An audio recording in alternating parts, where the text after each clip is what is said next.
How to import student using CSV file.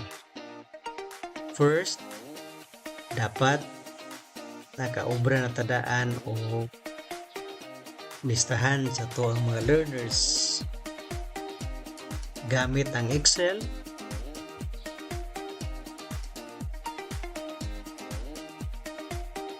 mga himo na tadaan o list nga naka-arrange na alphabetically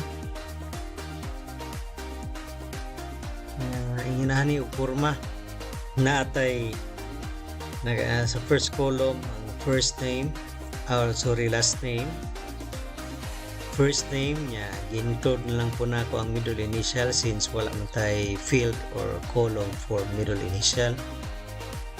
Then assign 6-digit assign ID or zip grade ID, ang ilahang sex nga naka-arrange na ni siya alphabetically, ang atong male A to Z na ni, and ang ato ang female pod A to Z. Kini day nga mga learners sample ra ni, wala na siya tinuod nga nagsisiguro nga aning ngalan o may matungnan. Wala na gituyo kay kuha na siya, kuha na siyang gi-sample ng mga names. So tinitanan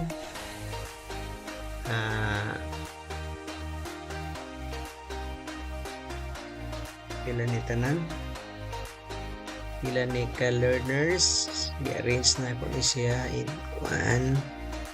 40 learners ni. So naghana og mo ni tinuod, giandam na ni mo ni daan ang imuhang kuan gamit of course ang Excel, pero dili Excel atong i-import, dili CSV file man. So ato ani siyang i-save as CSV. Click ra tag file, save as, pili ta ani nga file as CSV UTF-8, save na to. Kini ka naka CSV naman, so dili lang nato ni siya kuan labtan, don't save ra ta, naandam na nadaan dayon. Sunod itong buhaton,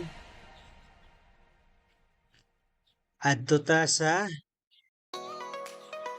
zip grade gamit ang ato ang registered nga email, gamit pod ang ato ang password. Mulag in ta sa atong account diri sa browser nga ato ang ginagamit, then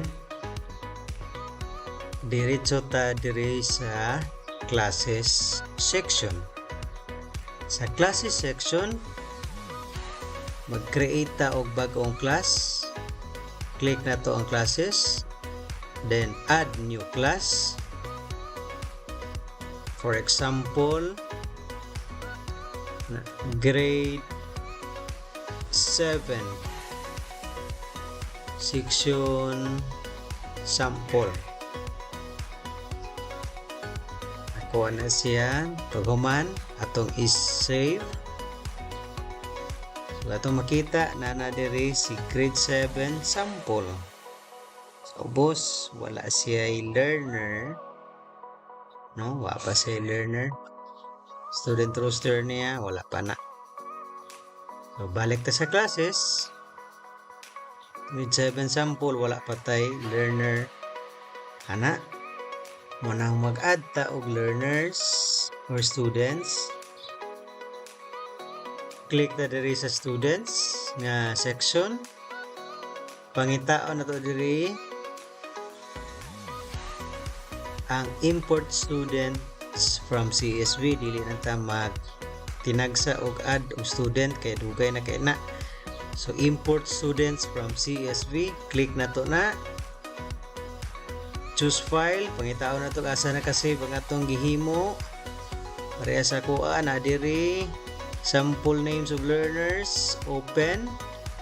Wala man to siya header row, wala man. So ito na i-check, prove na kay header, dahil mo na i-check. For example, nato ngalan kada column of name, or last name, or ID, or unsa pa na diha. So wala man, so i-upload na nato. Then pagkahuman, dili pa na mo'y katapusan nga proseso, imo pa siyang i-select ang field mapping niya.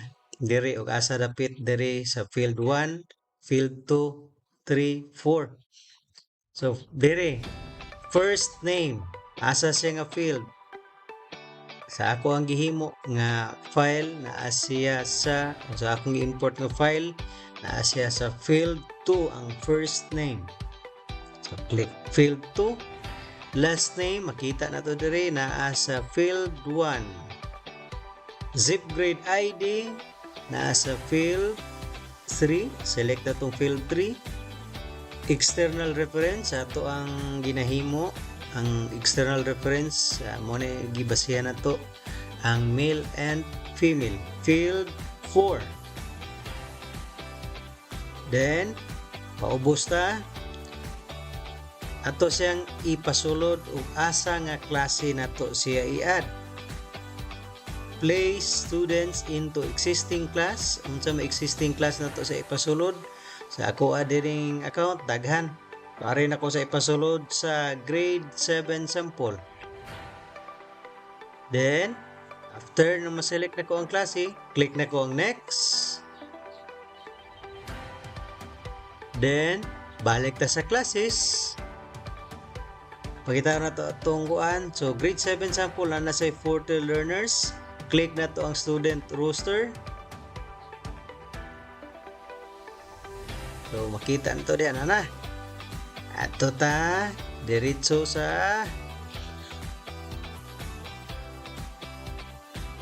classes. Ako na to na natay 40 learners. So dili na kinahanglan na magtinagsa og encode og learner. So dali ra kayo. Pagkahuman na nakay mahimo unya nga